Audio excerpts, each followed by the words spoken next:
Hello everyone, welcome to our channel. Telugu రాష్ట్రాల వాతావరణ పరిస్థితులు ఏంటి, ఏ జిల్లాల్లో వర్షాలు పడే అవకాశాలు ఉన్నాయి తెలుసుకునే ముందు మీరు ఇంకా మన ఛానల్ని కనుక సబ్స్క్రైబ్ చేయనట్లయితే వెంటనే సబ్స్క్రైబ్ చేసి పక్కన ఉన్న బెల్ ఐకాన్ని కూడా క్లిక్ చేసేయండి. ఇక లేట్ చేయకుండా వివరాల్లో కనుక వెళ్ళినట్లయితే బంగాళాఖాతంలో ఏర్పడిన ఉపరితల ఆవర్తన ద్రోణి ప్రభావంతో రెండు తెలుగు రాష్ట్రాల్లోనూ మరొకసారి భారీ వర్షపాతం నమోదు కానుంది. ముఖ్యంగా ఉత్తర తెలంగాణ, మధ్య తెలంగాణ ప్రాంతాల్లో భారీ వర్షాలు కురుస్తాయి.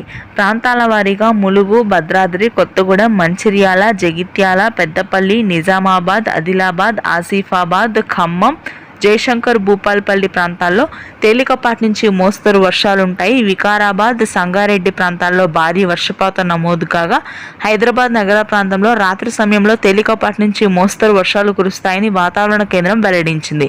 ముఖ్యంగా దక్షిణ తెలంగాణ ప్రాంతాల్లో రేపటి నుంచి మోస్తరు నుంచి భారీ వర్షపాతం నమోదవుతుంది.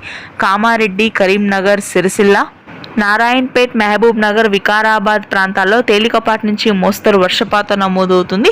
ఇక రాయలసీమ వ్యాప్తంగా పొడి వాతావరణం ఉంటుంది. శ్రీకాకుళం, విజయనగరం, విశాఖపట్నం ప్రాంతాల్లో తేలికపాటి జల్లులు ఉంటాయి.